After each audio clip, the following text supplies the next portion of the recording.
안녕하세요. 중학생이 되는 딸과 함께 살고 있는 41세 여성입니다.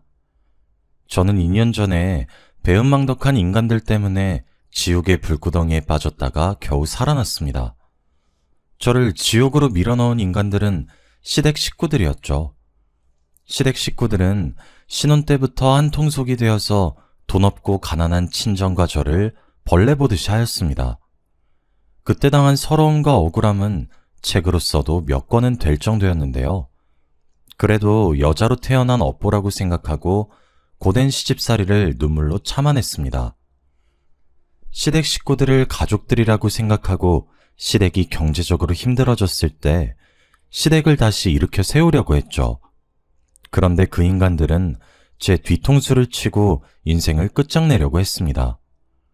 소문이라도 내고 싶은 마음에 이 끔찍한 경험을 여러분들에게 들려드리고자 합니다. 저희 집안은 중산층으로 넉넉하진 않지만 크게 돈 걱정은 하지 않으면서 살았습니다. 어느 순간 아버지께서 해고를 당하면서 집안 형편이 기울기 시작했는데요. 불의를 보면 못 참는 성격 때문에 아버지께서 20년간 다녔던 그 회사에서 잘리신 겁니다. 아버지가 해고를 당한 이유는 회사 고위 임원의 비리를 감사원에 고발했기 때문입니다. 낙하산 인사로 온 총무이사가 회사의 공금을 횡령하기 시작한 것인데요. 그런데 이상한 건 직원들이 그 사실을 알고 있으면서 가만히 있었다는 것입니다. 참다 못한 아버지께서 총무부장을 찾아가서 총무이사의 비리에 대해 이야기했다고 하죠. 그랬더니 총무부장이 하는 말이 아주 가관이었습니다. 이 과장, 그런 건 말해서 뭐 하려고. 원래 그런 거 알고 있어도 말 안 하는 거야. 괜히 쓸데없이 설치지 말고 조용히 있어. 그러다 큰일 나면 어쩌려고 그러십니까? 나도 가만히 있는데 이 과장이 왜 나서는 거야? 찍히고 싶어서 작정했어? 부장 역시 다 알고 있었지만 총무이사가 무서워서 모른 척하고 있었던 거죠.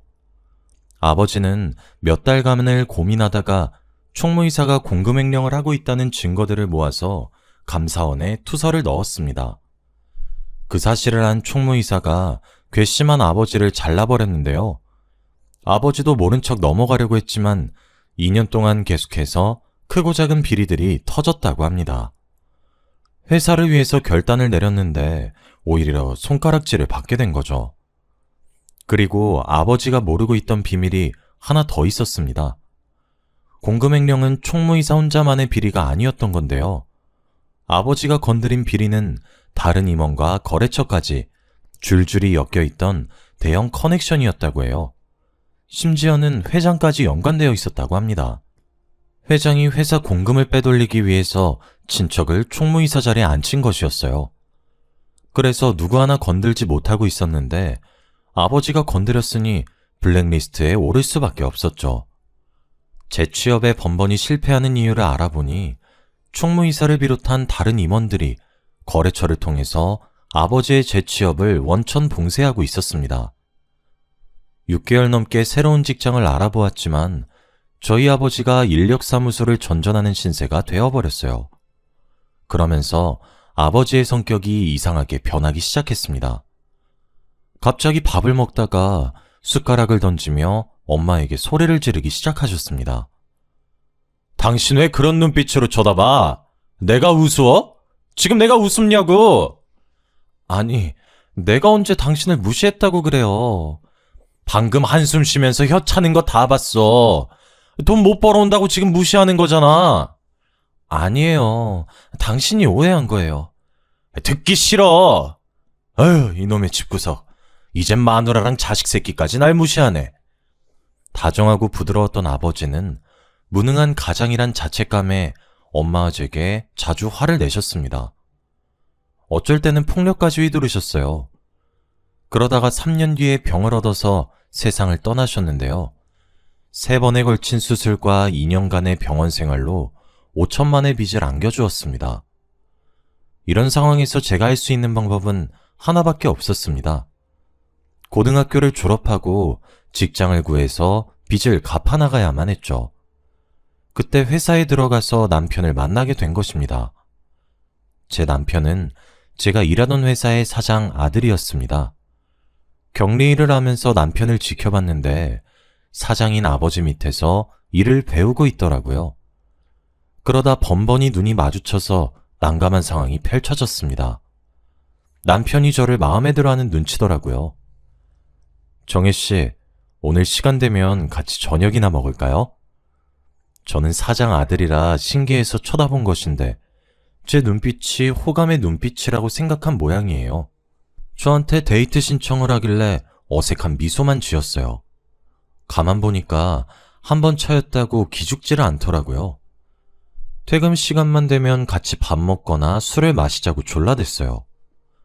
저는 남편이 사장 아들이라는 사실을 알고 있어서 더 이상 거절하기가 힘이 들었죠. 사적으로 몇 번 만나다 보니 저도 남편에게 호감이 생겼는데요. 사장님께서 저와 남편이 몰래 만나고 있는 걸 알아차린 것 같았습니다. 사이가 진지해져서 결혼할까봐 걱정되셨는지 근무 도중 남편을 불러 이야기하는 것을 엿들었습니다. 너 혹시 격리 보고 있는 정혜랑 사귀고 있냐? 네, 맞아요. 아버지께서 어떻게 하셨어요? 딱 봐도 알지. 그렇게 티를 내는데 내가 어떻게 몰라? 애는 착하고 참 좋은 것 같은데 결혼할 정도는 아닌 것 같다. 경제적인 수준이 비슷해야지 나중에 부부싸움도 덜할 거 아니야. 요즘 시대에 조건 보고 결혼하나요? 제가 못 사는 것도 아니고 그렇게 조건 따져가면서 결혼하면 저 영원히 결혼 못할 수도 있어요. 아무리 그래도 격리나 하던 애를 며느리로 들일 수 없어. 세상에 여자가 이렇게 많은데 하필이면 정혜냐? 좋은 말 할 때 다른 애 찾아봐. 그날 이 대화를 엿듣고 얼마나 우울했는지 모릅니다. 제가 생각해봐도 가진 게 빚밖에 없는데 사장님께서 결혼을 반대하는 것도 당연했죠. 제가 부모라도 더 나은 집안과 사돈을 맺으려고 했을 테니까요. 그래서 남편과 멀어지려고 연락도 줄이고 회사에서는 사무적인 대화만 나눴습니다. 제가 갑자기 차가워지니까 남편이 저를 따로 불러서 무슨 일이 있냐고 묻더라고요. 정혜야, 너 요즘 이상하다. 연락도 잘 안 받고 왜 자꾸 피하는 거야? 내가 말 걸면 단답만 하고. 혹시 화나는 일 있어? 그걸 몰라서 물어요? 저 오빠랑 사장님이랑 이야기하는 거 다 들었어요. 사장님이 우리 사귀는 거 못마땅하게 생각하시잖아. 아니야. 우리 아빠가 아직 너에 대해서 잘 모르셔서 그래. 너랑 친해지면 생각 바뀌실지도 몰라. 사장님이랑 어떻게 친해져? 우리 둘만 좋다고 결혼했다가 무슨 일이라도 벌어질지도 모르고. 나도 그렇고 오빠도 그렇고 이제 슬슬 결혼할 나이잖아. 더 좋은 사람 만나서 결혼 준비해야지. 뭐? 그럼 지금 헤어지자는 거야? 아무리 그래도 이런 걸로 헤어지는 게 말이 돼? 정혜야, 다시 생각해보자. 아버지랑 엄만 내가 설득해 볼게. 남편이 이런 식으로 저를 붙잡으니까 헤어지기 어려웠죠. 남편은 부모가 반대한다고 저를 포기할 생각은 없다고 걱정하지 말라고 했어요. 그리고 진짜로 사장님을 설득시키기 시작했죠. 저를 데리고 집으로 가서 식사도 하고 술도 한 잔씩 하면서 사장님과 사적인 대화를 많이 나누게 되었습니다. 진짜로 사장님이 절 좋아하게 되실 줄은 꿈에도 몰랐는데 2달 뒤에 저희들의 결혼을 허락하시더라고요. 그런데 나중에 알고 보니 이제 제 시아버지가 되신 사장님께서 남편과 거래를 한 것이었습니다. 남편은 몇 달 동안 공을 들여서 새로운 거래처를 확보하는 데 성공했는데 만약 결혼을 허락하지 않으면 거래처를 다른 경쟁회사에 넘겨버리겠다고 협박했다고 해요. 뭐? 민철이 너 지금 뭐라 했냐? 땡땡사에 그걸 넘기겠다고? 네가 지금 미쳤어? 감히 아버지를 협박해? 아버지, 협박이 아니라 거래를 하자는 거예요. 정혜를 며느리로 드리고 좋은 거래처 확보하실래요? 아니면 이 거래 아예 그만두실래요? 제가 이 사실을 알았으면 남편을 말렸을 텐데 결국 시아버지께서 결혼을 허락하신 거였습니다. 남편 말로는 시아버지께서 끝까지 결혼을 반대하시니까 마지막 수단을 쓴 거라고 합니다. 전 이것도 모르고 좋다고 결혼식을 올렸네요. 덕분에 저는 시부모님께 밉보여서 원치도 않는 시댁살이를 하게 되었습니다. 제가 시댁까지 찾아가서 따로 살고 싶다고 말씀드리니까 시어머니는 저한테 이렇게 말씀하시더군요. 집 살 돈은 있고? 혼수도 안 내왔으면서 분갈하겠단 거니? 아니요, 어머님. 같이 사시면 어머님이 불편해하실까봐. 불편하긴 뭐가 불편해? 안 그래도 몸 안 좋아서 집안일 도울 사람 필요했는데 잘 됐다. 얼른 이삿짐 옮겨. 제가 남편한테 말해서 따로 살고 싶다고 해도 시어머니께서 시댁에 남아도는 방도 많은데 굳이 분가해야겠냐고 따지셨습니다. 보나마나 저를 옆에 두고 살림을 시키면서 부려먹을 속셈이시겠죠. 결국 시어머니의 바람대로 결혼 후 회사를 그만두고 시댁살이를 시작하게 되었습니다. 예상대로 시어머니께서 저를 갈구시더라고요. 시어머니와 한 집에서 사느라 저는 방에서 편히 누워있지도 못했습니다. 그리고 시어머니만 절 괴롭히는 게 아니었거든요. 손아래 시누이는 저를 아예 가사도우미 취급했습니다. 어느 날은 제게 집안일을 시키다 못해 혼을 내기까지 했습니다. 뭐야 이게? 이건 왜 이렇게 한 거야? 언니, 이리 좀 와봐. 시누이가 앙칼진 목소리로 저를 부르길래 가봤더니 너덜너덜해진 속옷이 보였습니다. 시누이는 이 속옷이 세탁기에서 나왔냐며 왜 이렇게 했냐고 저를 노려보고 있었습니다. 언니, 이건 실크 소재라서 손빨래 한다고 몇 번이나 말했어요. 이게 뭐야? 비싼 건데 완전 걸레가 됐잖아. 시누이는 큰마음 먹고 산 명품 속옷이 망가졌다고 난리를 치더라고요. 이게 얼마짜린지 아냐고 난리를 치길래 한숨을 쉬면서 사과했죠. 미안해. 내가 깜빡하고 그냥 세탁기에 넣었네. 다음엔 진짜 조심할게. 그런 정신머리로 살림을 어떻게 해요? 나 엿먹이려고 일부러 이러는 거 아니에요? 아니, 엿먹이려고 일부러 그랬다니 말이 너무 심한 거 아니야? 내가 일부러 그럴 리가 없잖아. 아이씨, 짜증나게. 돈 없고 무식하면 시키는 거라도 잘하든가. 정말 멍청한 건 답도 없다니까. 저도 화가 나서 목소리를 높이니까 시누이가 짜증을 내면서 제 어깨를 치고 가버렸습니다. 그 모습을 보고 있던 시어머니께서 말리기는커녕 비아냥되기 바빴습니다. 효정아, 그만해라. 시장에서 파는 속옷만 입던 애가 명품 속옷이 뭔진 알겠니? 그러니까 쥐가 실수해놓고 괜히 짜증내고 있어. 시어머니가 은근히 저를 비꼬면서 시누이 편을 들고 거기에 신난 시누이가 저를 대놓고 비웃었죠. 그런 일이 한두 번이 아니었습니다. 거의 매일 일어나서 미칠 지경이었어요.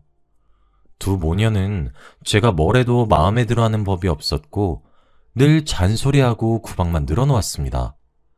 남편에게 말해봐도 시어머니와 시누이는 남편이 하는 말을 귓등으로도 듣지 않았습니다. 모두 제 집안이 가난한 탓이라 생각하고 참을 수밖에 없었는데요. 그래도 저를 이해해주는 남편만 믿고 살았는데 1년 뒤 남편이 베트남으로 가게 되었습니다. 시아버지께서 베트남에 수출을 하려고 몇 년 동안 공을 들인 사업체와 드디어 연결이 됐습니다. 거래처를 관리하려면 남편이 베트남에 가야만 했죠. 남편이 이 이야기를 해주면서 저한테 3년만 참고 있으란 말을 해주었습니다. 여보, 당신 고생하고 있는 거 다 알아. 근데 눈 딱 감고 3년만 참자. 내가 베트남에서 성공하고 오면 분가하자. 내가 제대로 호강시켜줄 테니까 조금만 참아줘. 3년? 1년도 힘들 것 같은데 3년? 안 가면 안 되는 거야? 내가 안 가면 당신이 더 힘들어질 거야. 나도 안 가고 싶었는데 당신 시댁에서 나오게 하려면 다녀와야 할 것 같아. 그럼 딱 3년이다. 더 길어지면 안 돼. 그 뒤로 우리 분가하는 거다.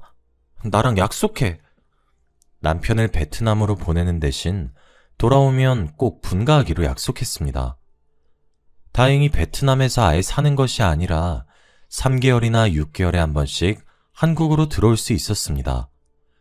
남편이 잠시 한국에 온 사이 딸아이도 가질 수 있었는데요. 제 딸이 걸음마를 시작할 무렵 어처구니 없는 소식을 듣게 되었습니다. 베트남에서 일하던 남편이 교통사고를 당했다는 거 있죠.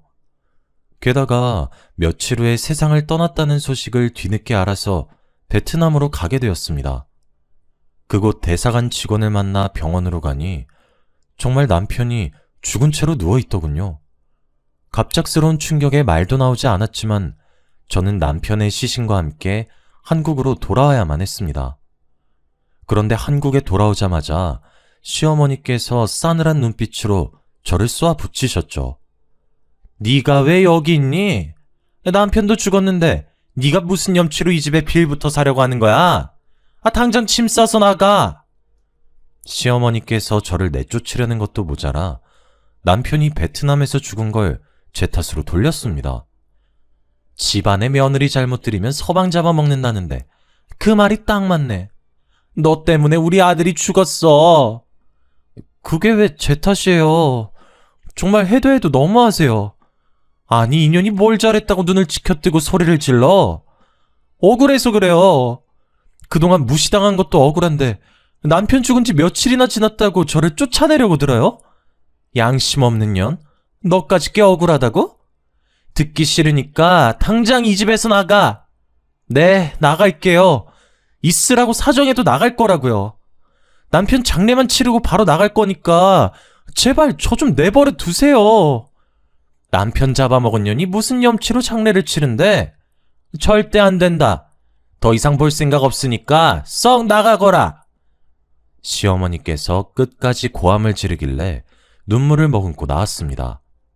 딸을 데리고 친정으로 가니까 어머니께서 제 이야기를 듣고 같이 눈물을 흘려주셨죠. 아이고, 세상에 그런 몰상식한 집안이 다 있나. 우리 딸이 남편을 잃었는데 감히 쫓아내? 내가 결혼을 잘못 시켰다. 남편 될 놈만 보는 게 아니라 시댁도 같이 보는 거였는데. 엄마, 나 너무 억울하고 푸네. 그동안 당한 수모 생각하면 밤에 잠도 안 와. 제가 울면서 그동안 엄마한테 이야기하지 못한 시댁살이를 다 털어놓았습니다. 엄마는 왜 이제 와서 이야기하냐고 저를 혼내셨습니다. 이혼했어야 했는데 왜 참았냐고 그러면서 우시는데 아무 말도 못하겠더군요. 그날 이후로 엄마와 같이 살면서 다시는 결혼하지 않으리라 다짐했습니다. 그러다 시댁 소식을 듣게 되었는데요. 시아버지께서 남편이 읽어놓은 베트남 지사를 관리하다가 몇 달 뒤에 어처구니 없는 일을 겪으셨다고 합니다. 남편 덕분에 베트남의 거래처를 뚫어서 재미를 톡톡히 본 시아버지께서 거래처 사장 말만 듣고 중국 진출을 시도했다고 하죠. 자네도 세계에서 중국 시장이 제일 큰 거 알고 있지? 이제 슬슬 중국 쪽 노려봐야지. 언제까지 푼돈만 가지고 있을 거야? 아니, 무슨 방법으로? 자네가 중국 시장에 대해 잘 알고 있나? 나만 믿어. 내가 중국에서 일해봐서 알아. 거래처 사장은 중국 시장을 노려보자면서 5억이 넘는 착수금을 요구했고 시아버지께서 제대로 알아보지도 않고 5억이 넘는 돈을 착수금으로 줬다고 하는데요. 거금을 들였으니 얼른 시작하자고 재촉했지만 거래처 사장이 오히려 느긋하게 생각하라고 으름장을 놨다고 해요. 원래 중국이란 나라가 뒷돈이 많이 들어가는 곳이야. 허가 받으려고 해도 여기저기 뒷돈 찔러줘야 하니까 가만히 있어. 너무 나서지 말고 기다리라고. 사업 허가만 나면 중국 시장에 수출할 수 있을 거라고 하더군요. 이미 거래할 고정 거래처까지 만들어뒀다고 호언장담하면서 중국어로 된 여러 가지 서류들을 보여주었습니다. 그리고 10억을 추가로 더 요구했습니다. 시아버지께서 그 서류들을 보고 고민하다가 베트남 지사를 처분해서 돈을 마련했다고 합니다. 사기라고 생각하지 못하고 중국에 올인한 셈이었죠. 당연히 시어머니께서 이 사실을 아시고 말리셨다고 하는데요. 여보, 너무 무리하는 거 아니에요? 만약 실패하면 뒷감당 어떻게 하려고 그래요?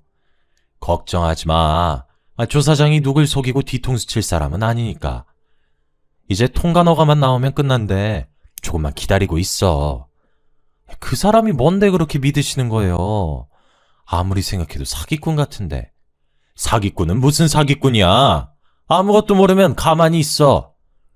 이런 식으로 걱정을 하는 시어머니에게 도리어 큰 소리를 내셨죠. 하지만 거래처 사장은 이런저런 핑계를 대면서 돈을 여러 번 받아갔다고 해요. 그런데 몇 달 뒤 중국으로 간 거래처 사장이 시아버지에게 뜻밖의 소식을 들려주었습니다. 중국 지사를 내러 비행기를 탄 것이 아니라 아버지 돈을 가지고 튀어버렸다는 사실을 알려준 거죠. 자기가 속았다는 사실을 알게 된 시아버지께서 순식간에 도박에 빠지셨습니다. 몇 시간 만에 일확천금을 얻을 수 있다는 도박꾼 말에 넘어가 마카오에 있는 카지노까지 가게 되었거든요. 처음에는 소액으로 시작했지만 잃은 돈을 만회하기 위해서 점점 더 큰 액수를 베팅했다가 큰 사단이 나고 말았습니다. 회사의 공금까지 곶감 빼먹듯이 쓰다가 회사가 거덜나기 일보 직전인 상황에 몰렸다고 합니다. 덕분에 시아버지께서 15억이 넘는 빚을 지게 되었습니다. 결국 마카오에서 한국으로 돌아온 시아버지께서 이 사실을 고백하니까 시어머니께서 쓰러지실 뻔했죠. 아이고, 이젠 망했네. 어쩌면 좋아. 빚이 15억이라는데 어쩌면 좋아. 시어머니께서 하루아침에 알거지 신세가 되었다며 바닥에 주저앉아 통곡을 하셨습니다. 시간이 지나자 집까지 압류되어서 길바닥에 나앉는 처참한 신세가 되어버렸다고 하는데요. 저희 엄마가 그 소식을 듣고 시댁이 벌 받는 거라고 하셨습니다. 아이고, 꼴 좋다. 돈 좀 있다고 내 딸 구박하고 쫓아내니까 그런 천벌을 받는 거야. 그런 놈들은 혼쭐 좀 나봐야 돼. 맞아. 시댁이 벌 받으니까 우리가 잘 되네. 진짜 사람 죽으란 법 없나 봐. 제가 괜히 이런 말 하는 것이 아니었습니다. 15년 전에 외할아버지가 돌아가시면서 외동딸이었던 저희 엄마에게 논과 밭이 있는 땅을 유산으로 물려주셨습니다. 엄마는 아직 팔 때가 아니라는 동네 사람들 말에 그 땅을 팔지도 못하고 벌금을 물어야 하는 애물단지였습니다. 엄마 말로는 그 땅이 농지여서 경작하지 않으면 벌금을 내야 한다고 하더라고요. 결국 농사지을 형편이 안 돼서 벌금을 피하려고 마을 사람들에게 소작을 주었다고 하죠. 그런데 15년 뒤에 그 일대에 대규모 신도시가 들어서면서 엄마가 돈방석에 오르게 된 것입니다. 저도 모르고 있었던 사실을 어떻게 알았는지 시아버지께서 엄마에게 연락해 아양을 떨었다고 합니다. 저는 이 사실을 엄마를 통해 모두 다 전해 들었고요. 엄마도 글쎄 시아버지께서 도와달라고 아양을 떨면서 들은 말이라고 하더라고요. 안 싸돈 소문 들었어요. 가지고 있던 땅이 대박났다면서요. 정말 축하드려요. 쥐구멍에도 벼뜰 날이 있다더니 이젠 갑부가 되셨네요. 뭘요. 남편 잃고 혼자 사는 과부를 하늘이 딱하게 여기신 거죠. 딱하게 여기긴요. 딱한 사람은 따로 있는데. 네? 무슨 일 있으셨어요? 제가 하던 사업이 갑자기 힘들어졌어요. 그래서 조금만 도와주신다면 죽어도 잊지 않겠습니다. 그러면서 자기가 어떻게 사기를 당했고 사업을 망하게 되었는지 이야기해 주었다고 해요. 자기가 사기당하고 자기가 도박에 빠졌으면서 도와달라고 요청하는 시아버지가 무척이나 염치 없어 보였죠. 저희 엄마도 어이없어 하면서 딱 잘라 말했어요. 뭐? 저보고 도와달라고요? 저기요, 이것 보세요. 제 딸 남편 잡아먹은 년이라고 쫓아낼 땐 언제고 이젠 도와달라고요? 어림없는 소리 하지 마세요. 안 싸돈, 그때 일은 제가 사과드릴게요. 그리고 그냥 도와달라는 거 아닙니다. 회사를 전부 새애기한테 줄 생각입니다. 지금 우리 딸한테 회사 넘겨준다고 하셨어요? 시아버지께서 힘들어도 너무 힘들었나 봅니다. 갑자기 저한테 회사를 준다고 하길래 잘못 들었나 귀를 의심했습니다. 만약 엄마가 가진 돈으로 회사가 부도이기를 면하고 다시 살아난다면 그 회사를 제게 넘기겠다는 겁니다. 제 말 못 믿으시겠다면 변호사 앞에서 각서 써드릴게요. 제발 부탁드립니다. 저 이러다 망합니다. 하지만 아버님, 저는 회사 운영해 본 적도 없고 아무것도 모르는데 무작정 주시겠다고 하면 안 되죠. 그런 건 걱정하지 마라. 내가 옆에서 도와줄 테니 천천히 배우기만 하면 돼. 지금 후계자 자리를 저한테 주시려고요? 신우인 어쩌고요? 내 딸은 후계자감 아니라는 거 진작부터 알고 있었다. 그러니 너한테 이러는 거 아니냐? 그러면서 시아버지께서 투자 명목으로 도움을 주면 매달마다 투자금 외에 지분을 주겠다고 약속했어요. 다시는 시댁 식구들을 보지 않겠다고 다짐했는데 엎드려서 비는 시아버지 모습을 보자 측은한 마음이 생기더라고요. 오죽했으면 거의 남이나 다름없는 며느리한테 와서 이러는 걸까요? 게다가 시아버지가 말하는 조건도 나쁘지 않으니 10억이 넘는 토지 보상금을 투자금으로 주기로 했어요. 원래는 그 돈으로 노후 대책을 하려고 했는데 의논 끝에 시아버지의 제안을 받아들이기로 한 거죠. 당연히 저도 갑작스러운 제안을 받아들인 게 걱정되긴 했습니다. 엄마한테 이래도 되는 거냐고 물어보니까 무작정 오케이 한 것이 아니라서 생각이 있어서 승낙한 거라고 하셨습니다. 확실하게 계약서도 받아뒀고 건물보단 회사에 투자해서 매달 수익 챙기는 게 훨씬 나을 것 같구나. 네가 회사 차지하면 CM이랑 신우도 널 얕잡아 볼 일 없을 거다. 엄마가 며칠 뒤에 계약서대로 시아버지께 10억을 투자했습니다. 그 덕분에 시아버지께서 급한 불을 끌 수 있었고 시댁도 압류의 위기에서 벗어날 수 있게 되었습니다. 시어머니도 이 사실을 알고 제 눈치를 보며 고맙다는 인사를 다 건네더라고요. 아가, 고맙다. 그동안 내가 너한테 모질게 굴었던 거 용서해다오. 내가 그동안 생각이 짧았던 것 같다. 정말 미안하구나. 시어머니께서 제 손을 잡고 머리까지 숙이시길래 불편한 마음이 들었습니다. 게다가 시누이까지 제게 사과를 하며 시댁으로 다시 들어와서 살라고 하더군요. 저는 이 사람들을 용서할 생각이 없었는데 저 자세로 나오니 마음이 흔들렸습니다. 게다가 시아버지께서 저를 대표이사로 앉히겠다는 약속을 지키셨죠. 저를 소개하는 자리를 갖기 위해 시아버지께서 고위 임원들 회의를 여신 것이었습니다. 그러면서 저를 대표이사라고 이야기해 주길래 정말 감회가 새로웠습니다. 여러분, 우리 회사를 위기에서 구해낸 신임 대표이사님입니다. 모두 박수로 환영해 주세요. 임원들이 전부 자리에서 일어나서 축하해 주어서 엄청나게 떨렸지만 아무렇지 않은 척 했습니다. 격리일만 하던 제가 대표이사직에 오르다니 지금 생각해도 믿을 수가 없는데요. 제가 민폐만 끼치는 것은 아닐까 싶었는데 시아버지께서 이것저것 많이 알려주셨습니다. 회사 일을 아예 안 해본 것이 아니라서 헤매지 않고 금방 배울 수 있었죠. 시아버지께서도 몇 년 동안 저를 가르쳐 주시면서 해준 말이 아직도 잊혀지지가 않아요. 아가, 내가 옆에 있으니까 아무 걱정할 것 없다. 아직은 실무 경험이 없으니까 차근차근 하나씩 배워가면 된다. 처음에는 하루 종일 자리만 지키고 앉아 있다가 시아버지나 임원들이 가지고 오는 결제 서류에 형식적으로 사인만 해주었습니다. 하지만 2년, 3년, 4년이 지나가니 저도 알아가는 게 많아지고 있습니다. 시아버지의 도움을 안 받는다고는 할 수 없지만 대표이사직을 무사히 해내고 있습니다. 엄마도 투자에 대한 지분으로 매달 수익이 통장에 입금되고 있다고 하니까요.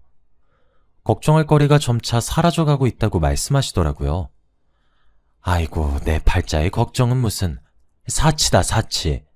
요즘 세상에 가만히 앉아 있어도 매달 돈이 저절로 들어오다니 이런 게 바로 신선 노름 아니겠니?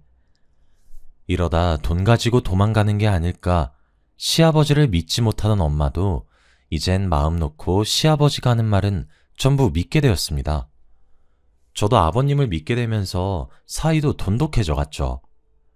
아버님께서 퇴근하더라도 회사 생활을 하면서 애로사항은 없는지 늘 확인하고 가셨습니다. 오늘은 어땠냐? 사장 자리에 앉아보니 힘들지 않아? 아니에요. 아버님이 도와주시니까 편하게 배우고 있어요.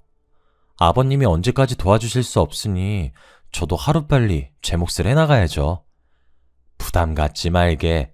안 사돈 아니었으면 난 벌써 알거지에 노숙자 신세가 되었을 거야. 이렇게 이야기하다 보니 시아버지의 말과 태도가 확실히 달라진 게 보였죠. 저도 점차 아버님을 신뢰할 무렵 시아버지께서 새로운 사업을 추진하겠다고 제게 사인을 하라고 요구했어요. 새로운 사업이라면 어떤 건가요? 제가 묻자 시아버지께서 다른 임원들을 쳐다보면서 미소만 짓고 계셨습니다. 그때 기획이사가 대신 나서서 이야기해 주었는데요. 사업 다각화를 위해서 회사의 판매망을 확장하는 사업인데 길게 설명드리자면 어려울 테니까 지사를 몇 개 더 만드는 거라고 생각하시면 됩니다. 네, 알겠습니다. 기획이사는 길고 장황하게 설명하려다가 사업에 대해서 잘 모르는 저를 위해서 간단하게 설명해 주었습니다. 저는 그래서 서류에 사인만 해주었죠. 그런데 얼마 뒤 기획팀장이 심각한 표정으로 저를 찾아왔습니다. 저 사장님, 중요하게 드릴 말씀이 있습니다. 뭔데요? 말씀하세요. 기획팀장이 무언가 말하려다가 주위를 살피더니 쪽지를 건네주면서 속삭이더라고요. 여기서는 곤란합니다. 도청장치가 있거든요. 도청장치라니. 깜짝 놀라서 책상 밑이나 의자 밑을 살펴보았습니다. 그런데 제 눈에는 아무것도 보이지 않더군요. 기획팀장이 준 쪽지에는 퇴근 후에 땡땡 카페로 오라는 말만 적혀 있었습니다. 그래서 그 카페로 갔더니 입구에서부터 기획팀장이 보이더군요. 제가 아는 체를 하니 기획팀장이 부들부들 떨며 말없이 커피만 마셨습니다. 무슨 말을 하려고 저러나 어서 말해달라고 재촉했더니 기획팀장이 믿을 수 없는 말을 내뱉었습니다. 사장님, 뒤에서 다 들었습니다. 전임 사장님 며느리 되신다면서요? 지금 전임 사장님하고 임원들의 농간에 놀아나고 있다고요. 그냥 있다가는 감옥에 가게 될 겁니다. 기획팀장은 아무것도 모르는 사람한테 이럴 수 없다며 잔뜩 흥분한 채 목소리를 높였습니다. 제가 놀라서 어리둥절해 있자 기획팀장님이 차분하게 모든 상황을 설명해 주었는데요. 시아버지께서 저를 바지 사장으로 앉혀놓고 이용하고 있다는 충격적인 말을 꺼내더군요. 아버님께서 임원들과 한통속이 되어서 회사 공금을 야금야금 빼돌리고 있었는데 이제 곧 회사에 있는 자금을 전부 빼돌릴 거라고 합니다. 그리고 고의로 부도를 낼 거라고 하더군요. 제가 믿을 수 없다고 하니까 기획팀장이 더한 말을 해주었습니다. 아직 놀라기엔 일러요. 그 인간은 저번에도 회사를 말아먹은 전적이 있으니까요. 도박에 빠진 놈을 믿는 것 자체가 미친 짓입니다. 시아버지께서 도박 맛을 잊지 못해 아직까지 카지노를 오가고 있다고 해요. 예전에도 해외 출장을 다니면서 카지노에 가려고 회사 공금에 돈을 댔다가 수습하기 힘든 지경에 이르자 동업자에게 뒤집어 씌웠다고 합니다. 이번에는 제가 그 타겟이 된 거고요. 저희 엄마가 돈방석에 앉았다는 소문을 듣고 저희 모녀를 이용하려고 끌어들인 겁니다. 그러면서 얼마 전에 사인한 서류를 언급하더군요. 사장님께서 사인한 서류는 회사를 고의로 부도내는데 이용할 겁니다. 투자자들이 사장님을 고발하게끔 할 게 뻔해요. 시아버지와 임원들이 돈을 챙겨서 도망을 가면 바지 사장인 저는 꼼짝없이 법적인 책임을 지게 되는 거죠. 왜 굳이 아무것도 모르는 저를 대표이사직에 앉히나 싶었습니다. 아직도 아버님을 믿은 게 후회가 되네요. 세상에 누가 투자금 줬다고 회사 대표이사 자리를 내어줄까요? 시아버지를 믿은 제가 너무 바보같이 느껴졌습니다. 그래서 제가 이 사실을 알려준 기획팀장에게 소리를 지르고 말았습니다. 말도 안 돼요. 제가 그 말을 믿으라고요? 입 닫고 모른 척할 수 있는 일이었는데 왜 말해준 거죠? 제 친한 친구도 당했습니다. 민철이 녀석도 몇십 년 동안 이 회사 다니며 모든 걸 내걸었는데 아무렇지 않게 사기를 치더라고요. 그냥 모른 척 할 수도 있지만 자꾸 민철이 녀석이 생각나서 그냥 두고 볼 수만은 없었어요. 큰일이 나기 전에 빨리 손 쓰셔야 합니다. 믿기지 않으면 직접 보라며 기획팀장이 자기가 모은 증거 자료들을 제게 주고 자리에서 떠나버렸습니다. 그래서 저는 바로 경찰서를 찾아갔죠. 형사들과 함께 시아버지를 찾아갔더니 아무것도 모르고 임원들과 회의를 하고 있더군요. 형사가 아버님 손목에 수갑을 채워버리자 아버님께서 소리를 지르셨습니다. 당신 뭐야? 왜 나한테 수갑을 채우는데? 뭐?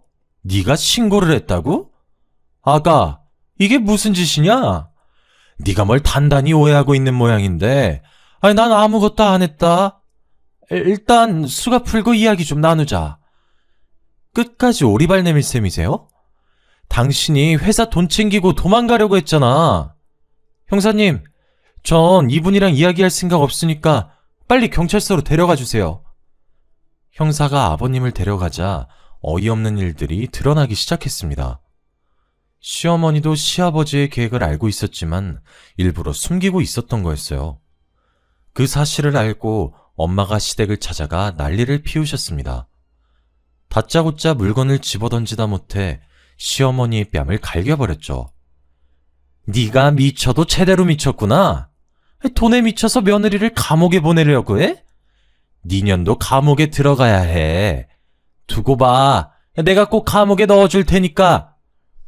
시어머니랑 시누이는 엄마가 진짜로 고소를 할 줄은 몰랐나 봐요. 코웃음을 치며 저희를 내쫓더니 엄마가 변호사를 선임해서 회사에 넣었던 투자금을 모두 돌려받는 소송을 하자 태도가 바뀌었죠. 엄마가 시댁의 재산을 압류하는 과정에서 집까지 압류하게 만들었거든요. 시어머니와 시누이가 그제야 집으로 찾아와 울면서 빌었습니다. 새아가, 내가 잘못했다. 너희 엄마가 그러던데 네가 용서해주면 소송 철회한다고 하더라. 우리 진짜 집 압류당하면 길바닥에 나 앉아야 돼. 우리 애정을 생각해서라도 집만은 돌려다오. 제발 부탁한다. 언니, 나하고 결혼한단 말이야. 그런데 집이 압류된다니. 언니, 나 좀 살려줘. 시키는 건 뭐든지 다 할게. 잘못은 아버지가 했지 내가 한 게 아니잖아. 뭐? 네가 정말 잘못한 게 없는 것 같아? 비싼 속은 망가졌다고 나한테 하던 짓은 기억 안 나는 모양이구나. 난 너한테 할 말 없어. 뭐든지 다 한다고 했으니까 여기서 당장 나가든지 해. 얘야, 내가 잘못했다. 이렇게 빌게. 언니, 내가 못된 년이라 그랬어. 반성할게. 반성할 테니까 제발. 저는 시어머니와 시누이가 뭐라 하든 간에 예전에 저를 쫓아냈듯이 집에서 내보냈습니다. 사람에게는 넘지 말아야 할 선이 있습니다. 그 선을 넘는 순간 언젠가는 혹독한 대가를 치러야겠죠. 아직까지 법정소송 다툼이 이어지고 있지만 저는 절대 포기할 생각이 없습니다. 끝까지 가서 저를 속이고 농락한 시댁에게 복수해 주려고 합니다. 이 사연을 보내는 것도 복수하는 방법 중 하나라고 생각하는데요. 제발 부디 시댁 사람들이 제 복수를 달게 받고 진심으로 뉘우치길 바랍니다.